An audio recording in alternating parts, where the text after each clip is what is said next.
আসসালামু আলাইকুম সুপ্রিয় শিক্ষার্থীরা, আশা করি তোমরা সবাই ভালো আছো, সুস্থ আছো। তোমাদের প্রতিদিনকার নিয়ম অনুযায়ী আমরা যে ক্লাসগুলো দিচ্ছি তোমরা নিশ্চয়ই বাসায় পড়াশোনা করছো। যদি না করে থাকো তাহলে কিন্তু এখনো ফাঁকি দেওয়ার কোনো সময় নেই। তোমাদের উচিত হচ্ছে প্রতিদিনকার পড়াটা প্রতিদিন শেষ করে ফেলা। আমি আজকে যে টপিকটা নিয়ে তোমাদের সাথে আলোচনা করব সেটা ষষ্ঠ থেকে দশম শ্রেণী সবার জন্যই কিন্তু প্রযোজ্য। তোমাদের প্রত্যেকেরই এই আইটেমটা লাগে, তবে আমরা সাধারণত ষষ্ঠ শ্রেণীতে ভয়েস চেঞ্জ যেটাকে বলি আমরা সেটা দেই না। এটা অনেক ছোট বাচ্চারা ওরা, সেই জন্য অনেকে ধরতে নাও পারে, কিন্তু 7 থেকে কিন্তু আমরা এটা ক্রমাগত পড়িয়ে যাচ্ছি। তো আজকে ভয়েস চেঞ্জ শুরু করব। তার আগে তোমাদের ভয়েস কি সেটা আসলে জেনে নেওয়া দরকার। একটু খেয়াল করে দেখো, আমি লিখে দিয়েছি বোর্ডের মধ্যে, ভয়েস হচ্ছে ক্রিয়া প্রকাশের ধরনকে ভয়েস বলে। ক্রিয়া প্রকাশের ধরন অর্থাৎ কাজটা কিভাবে প্রকাশ করা হয় সেটাকে আমরা ভয়েস বলে থাকি। এই ভয়েসটাকে আবার দুই ভাগে ভাগ করা হয়েছে, একটা হচ্ছে অ্যাক্টিভ ভয়েস আর একটা হচ্ছে গিয়ে প্যাসিভ ভয়েস। এই অ্যাক্টিভ ভয়েসের সংজ্ঞাটাও পাশে দেওয়া আছে, প্যাসিভ ভয়েসের সংজ্ঞাটাও পাশে দেওয়া আছে। তাহলে অ্যাক্টিভ ভয়েস মানে হচ্ছে কি, ভয়েস যেহেতু দুই প্রকার তার মধ্যে অ্যাক্টিভ একটা প্যাসিভ একটা। অ্যাক্টিভটা হচ্ছে কর্তা নিজে যখন কাজটা সম্পন্ন করেন, অর্থাৎ তিনি নিজে কাজটা করবেন।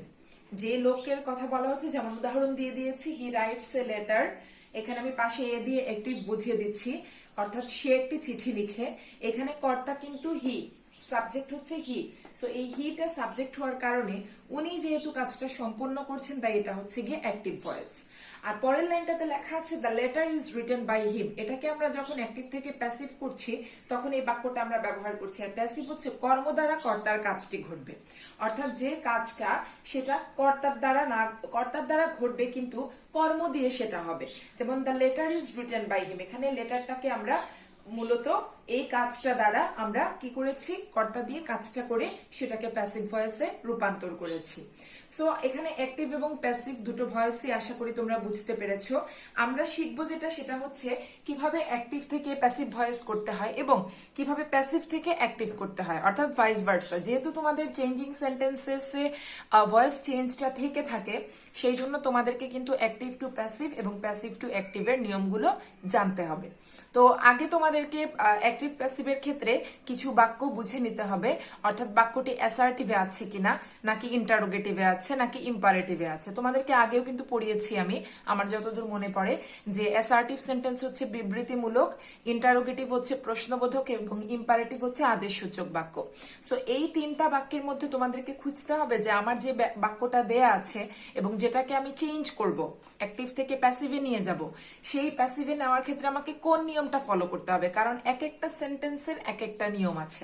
সো তোমাদেরকে ওইটাও ভালো করে দেখতে হবে। ওকে শিক্ষার্থীরা, একটু খেয়াল করো, আমি এখানে 3টি বাক্য লিখেছি। তোমাদেরকে ভয়েস চেঞ্জ করার জন্য কতগুলো নিয়ম আছে আমি আগেই বলে দিয়েছিলাম, কিন্তু আজকে আমরা মূলত টেন্সের উপর বেস করে আমরা আজকে ভয়েস চেঞ্জ গুলো করবো। টেন্সের উপর করতে গিয়ে আমরা অ্যাসার্টিভ সেন্টেন্সের উপর করব। তাহলে তোমাকে কিন্তু মাথায় রাখতে হবে আমরা টেন্সও ব্যবহার করছি, আবার সেন্টেন্সেরও কোন সেন্টেন্সটা ব্যবহার করছি সেটাও আমাদেরকে চিন্তার মধ্যে রাখতে হবে। তাহলে আমরা এখানে যে প্রেজেন্ট ইনডেফিনিট লিখলাম, পাস্ট ইনডেফিনিট লিখলাম এবং ফিউচার ইনডেফিনিট লিখলাম, 3টা বাক্য আমি লিখেছি। এই 3টা বাক্যকেই আমি পরিবর্তন করব, কিন্তু এই 3টা বাক্যই কিন্তু অ্যাসার্টিভে আছে। হি রাইটস এ লেটার, এটা প্রেজেন্ট ইনডেফিনিট, কারণ হচ্ছে গিয়ে হি হচ্ছে সাবজেক্ট, রাইটস হচ্ছে ভার্বের প্রেজেন্ট ফর্ম, আর এ লেটার হচ্ছে অবজেক্ট। এটা পাস্ট ইনডেফিনিট, কারণ হচ্ছে হি হচ্ছে গিয়ে সাবজেক্ট, রোট হচ্ছে ভার্বের পাস্ট ফর্ম, এ লেটারটা হচ্ছে অবজেক্ট। আর এটা হচ্ছে he will write a letter, অর্থাৎ হিটা হচ্ছে সাবজেক্ট, শ্যাল বা উইল হচ্ছে ফিউচার ইনডেফিনিট ফর্মে থাকে, আর বাকিটুকু ভার্বের প্রেজেন্ট ফর্ম এবং অবজেক্ট। সো 3টা সেন্টেন্স লিখেছি আমি এখানে। সো 3টা সেন্টেন্সকে আমরা যখন পরিবর্তন করব তখন আমাদেরকে কিভাবে পরিবর্তন করতে হবে। যেমন অ্যাক্টিভ বাক্য মানেই হচ্ছে গিয়ে সাবজেক্ট ভার্ব অবজেক্ট। যখনই আমি সেটাকে প্যাসিভ করে ফেলবো, এই যে সাবজেক্ট এটা ভার্ব এটা হচ্ছে গিয়ে অবজেক্ট, তাহলে যখনই আমি এটাকে প্যাসিভ করব তখনই কিন্তু আমার মাথায় এটা থাকতে হবে যে আমি প্যাসিভ করছি, তার মানে আমাকে অবজেক্টটাকে কিন্তু সাবজেক্ট হিসেবে নিয়ে আসতে হবে। অর্থাৎ এখানে অবজেক্ট হচ্ছে এ লেটার, এটাকে আমি সাবজেক্ট হিসেবে নিয়ে আসব। আর মেইন যে ভার্বটা আছে সেটাকে আমি পাস্ট পার্টিসিপল ফর্মে নিয়ে যাব। কিন্তু অবজেক্টকে যখন আমি সাবজেক্টের হিসেবে নিয়ে আসছি, তারপরে কিন্তু আমাকে একটা অক্সিলিয়ারি ভার্ব টেন্স অনুযায়ী বসাতে হবে। যদি সেটা প্রেজেন্ট হয় তাহলে সাবজেক্টের সাথে ম্যাচ করে অ্যামিজার যেটা বসবে বসবে। যদি সেটা পাস্ট টেন্স হয় তাহলে ওয়াজ বা ওয়ার। আর ফিউচার হলে তো ফিউচারের ক্ষেত্রে আছে এখানে আরেকটা নিয়ম তোমাদেরকে দেখিয়ে দেওয়া দরকার। সেটা হচ্ছে যদি বাক্যের মধ্যে তোমরা কখনো shall, should, will, would, can, could, may, might এই শব্দগুলো পাও, বা নিড থাকতে পারে, অট টু থাকতে পারে, গোয়িং টু থাকতে পারে, ডেয়ার থাকতে পারে, যদি এই শব্দগুলো পাও তাহলে এদেরকে দেখা মাত্রই এদের পরে যখন তুমি ভয়েস চেঞ্জ করবে প্যাসিভে নেওয়ার ক্ষেত্রে এদের পরে অবশ্যই তোমাকে একটা বি বসাতে হবে। তাহলে ফিউচার ইনডেফিনিট টেন্স যখন আমরা করব তখন আমরা উইল যখন ব্যবহার করব, এখানে কিন্তু অক্সিলিয়ারি ভার্ব দেওয়া আছে, এই যে উইলটা কিন্তু এখানে অক্সিলিয়ারি ভার্ব, কিন্তু ওপরের দুটি বাক্যে কিন্তু কোনো অক্সিলিয়ারি ভার্ব দেওয়া নেই। সেই জন্য যখন আমরা অবজেক্টটাকে সাবজেক্ট হিসেবে নিয়ে আসব তারপরে কিন্তু আমাকে ভার্বটা ব্যবহার করতে হবে, মানে অক্সিলিয়ারি ভার্বটা। আর মেইন ভার্বটাকে আমি পাস্ট পার্টিসিপল ফর্মে নিয়ে যাব। আমি আবারও বলছি, অবজেক্টটাকে সাবজেক্ট হিসেবে নিয়ে আসব, সাবজেক্টের সাথে ম্যাচ করে টেন্স অনুযায়ী অক্সিলিয়ারি ভার্ব বসাবো, মেইন ভার্ব যেটি আছে সেটির পাস্ট পার্টিসিপল ফর্ম বসাবো এবং সাবজেক্টটাকে অবজেক্ট করে দেব। আরেকবার দেখিয়ে দিচ্ছি, অবজেক্টটা সাবজেক্ট হয়ে আসবে। আমি এখন লিখে তোমাদের বোঝাই তাহলে তোমরা বুঝতে পারবে। যেমন এখানে অবজেক্ট আছে এ লেটার, আমি লিখলাম এ লেটার, আমি অবজেক্টটাকে কিন্তু সাবজেক্ট হিসেবে নিয়ে এসেছি। আমার মূলত বাক্যে এটা হচ্ছে গিয়ে সাবজেক্ট, এটা ভার্ব আর এটা হচ্ছে অবজেক্ট। তাহলে আমি অবজেক্টটাকে কিন্তু সাবজেক্ট হিসেবে নিয়ে আসলাম। যেহেতু এটা প্রেজেন্ট ইনডেফিনিট টেন্স, তাহলে সেই অনুযায়ী আমার অক্সিলিয়ারি ভার্ব বসাতে হবে ইজ, কারণ এ লেটারের সাথে আমার ইজ যায়। সো অবজেক্টটাকে সাবজেক্ট হিসেবে নিয়ে এসেছি, টেন্স অনুযায়ী অক্সিলিয়ারি ভার্ব বসিয়েছি। তারপর কথা ছিল মূল ভার্বের পাস্ট পার্টিসিপল ফর্ম। সো মূল ভার্বটা এখানে রাইট, রাইটের পাস্ট পার্টিসিপল হচ্ছে রিটেন, আমি এখানে লিখছি রিটেন। ওকে, নিয়ম অনুযায়ী আমাকে এখানে একটা বাই বসাতে হবে। ভয়েস চেঞ্জে এটাই আমার হচ্ছে গিয়ে মুখ্য বিষয়, যে আমাকে মেইন ভার্বের পাস্ট পার্টিসিপল ফর্ম করতে হবে এবং এরপর কিন্তু আমাকে একটা বাই ইউজ করতে হবে। সো আমি এখানে বাই ইউজ করলাম এবং আমার যে সাবজেক্ট আছে, আমি বারবার বলছি যে সাবজেক্টটা চলে যাবে অবজেক্ট হিসেবে। তাহলে যদি সাবজেক্টটা অবজেক্ট হিসেবে চলে যায় তাহলে হিটা হয়ে যাবে হিম। এই হচ্ছে আমার প্রেজেন্ট ইনডেফিনিট টেন্সের ভয়েস চেঞ্জ। আমি আবারও তোমাদের একটু দেখিয়ে দিচ্ছি, একটা যদি ভালো করে বুঝতে পারো তাহলে বাকিগুলো কিন্তু ইজিলি বুঝতে পারবে। এখানে আমার সাবজেক্ট হচ্ছে হি, মেইন ভার্ব হচ্ছে রাইটস, অবজেক্ট হচ্ছে এ লেটার। এখন আমি যখন এটাকে ভয়েস চেঞ্জ মানে প্যাসিভ ভয়েসে নিয়ে যাব তখন অবজেক্টটা আসবে সাবজেক্ট হয়ে, তার সাথে আমি অক্সিলিয়ারি ভার্ব বসাবো টেন্স অনুযায়ী। As this is a present indefinite tense, that's why we have put here is. তারপরে হচ্ছে গিয়ে মেইন ভার্ব যেটা সেটার পাস্ট পার্টিসিপল ফর্ম এবং পরে একটা বাই আনতে হবে, এটা নিয়ম অনুযায়ী, এবং হি যেটা ওটার অবজেক্টিভ ফর্মটা আমরা হিম হিসেবে ব্যবহার করব। সো নিচের বাক্যটা আরো সোজা, সেটা হচ্ছে পাস্ট ইনডেফিনিট টেন্স, সবকিছুই কিন্তু প্রেজেন্ট ইনডেফিনিটের মতো, শুধু আমরা টেন্স অনুযায়ী অক্সিলিয়ারি ভার্বটাকে চেঞ্জ করব। লাইক এখানে আছে হি রোট এ লেটার, আমার স্বাভাবিক এ লেটারটা আগে আসবে, মানে অবজেক্টটাকে আমি সাবজেক্ট হিসেবে নিয়ে আসলাম। টেন্স অনুযায়ী এটা যেহেতু পাস্ট টেন্স তাই আমাকে ওয়াজ ইউজ করতে হবে। আরেকটা কথা, যদি এখানে এ লেটার না থেকে লেটার্স থাকতো তাহলে কিন্তু আমরা ওয়াজ না ওয়ার ইউজ করতাম, কারণ লেটার্স কিন্তু প্লুরাল। আর ওপরেরটাতেও যদি এ লেটার না থেকে লেটার্স থাকতো তাহলে আমরা কিন্তু আর ইউজ করতাম। সো তোমাদেরকে কিন্তু এটা মাথার মধ্যে রাখতে হবে যে আমি টেন্সটাকে ভালোভাবে ব্যবহার করছি কিনা, সাবজেক্ট আমার সিঙ্গুলার বা প্লুরাল কিনা, এবং ইনডেফিনিট অ্যাসার্টিভ সেন্টেন্স কিনা, সেগুলো কিন্তু মাথায় রেখেই তোমাকে করতে হবে। সো এ লেটার ওয়াজ বাকিটুকু কিন্তু যেভাবে আছে সেভাবেই থেকে যাবে, অর্থাৎ রিটেন বাই হিম, এখানে আমার আর কোনো চেঞ্জ নেই। So this was our past indefinite tense. Now we will turn into future indefinite tense. খেয়াল করো, future indefinite এর ক্ষেত্রে আমি আগেই তোমাদেরকে একটা হিন্ট দিয়ে দিয়েছি, এখানে কিন্তু আমাদের অক্সিলিয়ারি ভার্ব অলরেডি দেওয়া আছে, সেই জন্য আমরা এখানে আর অক্সিলিয়ারি ভার্ব কোনোটা আনার চিন্তা ভাবনা করব না। কিন্তু যদি shall, should, will, would, can, could, may, might এগুলো থেকে থাকে তাহলে সেক্ষেত্রে কিন্তু আমাদেরকে এগুলোর পরে বি ইউজ করতে হবে। আমি এটা করলেই তোমরা বুঝতে পারবে।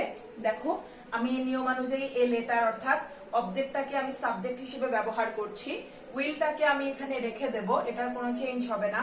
শ্যাল, শুড, উইল, উড এগুলোর পরে বি বসবে, তাই আমি এখানে একটা বি নিয়ে আসবো। সো এইটুকুই কিন্তু আমার পার্থক্য। মেইন ভার্ব আছে রাইট, সো আমি এটা পাস্ট পার্টিসিপল করছি, রিটেন, আর বাই লিখলাম এবং হিট থেকে আসবে হিম। আশা করি তোমাদের কাছে কঠিন লাগছে না, এটা মূলত অনেক সোজা। অ্যাসার্টিভ এর ক্ষেত্রে আমি তোমাদেরকে প্রেজেন্ট ইনডেফিনিট, পাস্ট ইনডেফিনিট এবং ফিউচার ইনডেফিনিট এই তিনটাই কিন্তু দেখিয়ে দিলাম। এখন তোমাদেরকে যেটা করতে হবে, আজকের ক্লাসে আমি চাচ্ছি এতটুকুই থাকুক, কারণ বেশি দিলে আবার তোমাদের জন্য বেশি যদি কঠিন মনে হয় আবার তোমরা, আমার মনে হয় আজকের ক্লাসটাতে এই তিনটাই করো। কালকে বা আগামী দিন যে ক্লাসটা, সেখানে আমি কন্টিনিউয়াস এবং পারফেক্টের উপর দিয়ে দেব। আজকে ভূমিকামূলক ক্লাস ছিল, সেই জন্য আজকে ইন্ট্রোডাক্টরি ক্লাস ছিল ভয়েসের উপর, তাই প্রথমে এগুলা দেখালাম আর এখান থেকে তিনটা নিয়ম দেখিয়ে দিলাম, তিনটা টেন্সের উপরে। আমি আগামী ক্লাসে কন্টিনিউয়াসের উপর দিয়ে দিব, পারফেক্টেরটাও চেষ্টা করব দিয়ে দেওয়ার। এবং এই তিনটার ক্ষেত্রে তোমরা হোমওয়ার্কও দিয়ে দিচ্ছি, হোমওয়ার্কটাও করে নেবে। স্টুডেন্টস খেয়াল করো, আমি তোমাদের এখানে হোমওয়ার্ক দিয়ে দিয়েছি ভয়েস চেঞ্জের জন্য। 6টি বাক্য আমি তোমাদেরকে দিয়েছি। আমি আজকে যে 3টি নিয়ম তোমাদেরকে দেখালাম, সেই 3টি নিয়মের উপরেই কিন্তু দিয়েছি। কিন্তু এখানে শুধু অ্যাক্টিভ টু প্যাসিভ নয়, এখানে প্যাসিভ টু অ্যাক্টিভও তোমাকে করার জন্য আমি বলে দিয়েছি। আমি দেখিয়ে দিচ্ছি যে ঘাবড়ানোর কিছু নেই, দেখিয়ে দিচ্ছি কিভাবে তুমি প্যাসিভ টু অ্যাক্টিভ করবে। সো আপসেট হওয়ার কোনো কারণেই। তার আগে আমি একটু বাক্যগুলো বলি। দে প্লে ফুটবল, আমি টেন্স গুলো বলে দিচ্ছি, তোমরা করে নিও, তাহলে তোমাদের জন্য ইজি হবে। দে প্লে ফুটবল, এটা দেখো সাবজেক্ট প্লাস ভার্বের present form plus object, so এটা প্রেজেন্ট ইনডেফিনিট টেন্সে আছে। দ্বিতীয় বাক্যটা, এটাকে প্যাসিভ করবে। দ্বিতীয় বাক্যটা আছে শি ভিজিটেড দ্য 7 গম্বুজ মস্ক, এটা কিন্তু ভিজিটেড ভার্বের পাস্ট ফর্ম, সো এটা আছে পাস্ট ইনডেফিনিট টেন্সে, এটাকেও প্যাসিভ করবে। তৃতীয় বাক্যটা হচ্ছে গিয়ে we will learn the rules, তাহলে উইল আছে এখানে, ডেফিনেটলি এটা হচ্ছে ফিউচার ইনডেফিনিট টেন্স, কারণ সাবজেক্টের পর অক্সিলিয়ারি ভার্ব আছে উইল, তারপরে মেইন ভার্ব আছে, তারপর অবজেক্ট আছে, এটাকেও তুমি প্যাসিভ করবে। কিন্তু নিচের যে 3টি বাক্য, সেটাকে তোমার অ্যাক্টিভ করতে হবে। ভয় পাওয়ার কিছু নেই, আমি বলে দিচ্ছি। She was helped by her teacher, খেয়াল করো তুমি এটাকে প্রথমে চিনতে হবে, এটা কি অ্যাক্টিভে আছে নাকি প্যাসিভে আছে, সেটা তোমাকে কিন্তু জানতে হবে। তুমি এটা দেখেই বুঝতে পারছো যে এখানে ওয়াজ আছে প্লাস হেল্পড এর পাস্ট পার্টিসিপল ফর্ম ইউজ হয়েছে। তাছাড়াও সবচেয়ে বড় যে সূত্রটা, সেটা হচ্ছে বাই, সেটা কিন্তু অবস্থিত। সো ডেফিনেটলি এটা প্যাসিভে আছে, আমি এটাকে অ্যাক্টিভ করব। তো যদি তুমি অ্যাক্টিভ করো, তাহলে তুমি কি করবে, অবজেক্টটাকে প্রথমে সাবজেক্ট হিসেবে নিয়ে আসবে, টেন্সটা মাথায় রাখবে, আমি বারবার বলছি টেন্সটা মাথায় রাখবে, রাখলে এখানে ওয়াজ হেল্পড আছে, তুমি কিভাবে এটাকে ব্যবহার করতে পারো সেটা করবে। তারপরে হচ্ছে গিয়ে বাইটাকে তুলে দিবে, এটার কোনো দরকার নেই, এবং সাবজেক্টটাকে অবজেক্ট হিসেবে নিয়ে আসবে। আমি আশা করি তোমরা পারবে, আমার এই বিশ্বাসটুকু তোমাদের উপর আছে। 5 নাম্বার বাক্যটা, এটাকে অ্যাক্টিভ করো। 5 নাম্বার বাক্যটা হচ্ছে car will be bought by them, will, আবারও উইলের ব্যবহার, সো ডেফিনেটলি এটা ফিউচারে আছে। কিন্তু এটা কিসে আছে, অ্যাক্টিভে না প্যাসিভে? এটা প্যাসিভে আছে, কারণ বাই আছে। তাছাড়াও শ্যাল, শুড, উইলের পর আমি বলেছিলাম এগুলোর পরে তোমাকে বি ইউজ করতে হবে, এখানে বিটাও ব্যবহার হয়েছে, সেই জন্য এটা প্যাসিভে আছে, তুমি অ্যাক্টিভে করবে। সো বাই এর পরে দ্যাম আছে, দ্যাম থেকে তুমি তার সাবজেক্টিভ ফর্মটা নিয়ে আসবে। সাবজেক্টিভ ফর্মটা আনার পরে দে থেকে দেম হয়, আমি তোমাদেরকে আরেকটু ক্লু দিয়ে দিলাম, দে থেকে দেম হয়। সো দেটা দিয়ে শুরু করবে, এবং এটা কোন টেন্সে আছে সেই টেন্স অনুযায়ী অক্সিলিয়ারি ভার্ব বসবে কিনা সেটা মাথায় রেখে, মেইন ভার্ব কোনটা বসবে, তারপরে অবজেক্টটাকে, আমি সাবজেক্টটাকে কিভাবে অবজেক্টে নিয়ে যাব সেটাও কিন্তু তোমাকে ব্যবহার করতে হবে। And last one is she might get a new dress, সে একটা নতুন ড্রেস পেতে পারে বা পারতো, এরকম টাইপ, ভবিষ্যৎ বোঝাচ্ছে আবার অতীত বোঝায় সামটাইমস। সো এটা কিন্তু প্যাসিভে নেই, থাকলে বাই থাকতো, এটা অ্যাক্টিভে আছে, তুমি এটাকে কষ্ট করে একটু প্যাসিভ করে ফেলবে। আমার দৃঢ় বিশ্বাস তোমরা 6টি বাক্যই পারবে। আমি 6টি বাক্যই কিন্তু আজকের 3টা নিয়মের উপর দিয়েছি, প্রেজেন্ট ইনডেফিনিট, পাস্ট ইনডেফিনিট এবং ফিউচার ইনডেফিনিট। আর আমি কন্টিনিউয়াস আজকে দেইনি, আবারও বলছি, কারণ এত লম্বা দিলে, এত লম্বা ক্লাস হলে বা এতগুলো রুল একসাথে দিলে স্বাভাবিকভাবেই তোমরা নিতে পারবে না, সেই জন্য তিনটা নিয়ম আজকে দিলাম, এই তিনটা নিয়ম ভালো করে আজকে প্র্যাকটিস করো। প্রয়োজন হলে তোমার বইয়ের যে আরো প্র্যাকটিসিং পোর্শন আছে সেখান থেকে তুমি আরো কিছু এক্সারসাইজ প্র্যাকটিস করো। না পারলে তো আমাদেরকে অবশ্যই জানাবে, টিচারদেরকে। আর যেটা পারো তো পারলেই আমি এগুলোর অ্যান্সার আমি নেক্সট দিন দিয়ে দিব, কিন্তু আশা করব যে তোমরা পারবে এবং হোমওয়ার্ক গুলো করে নিও, আগামী দিন উত্তর মিলিয়ে নিও। নেক্সট ক্লাসে আমি অন্য নিয়মগুলো তোমাদের দেখিয়ে দেব। সবাই ভালো থেকো, সুস্থ থেকো। আল্লাহ হাফেজ।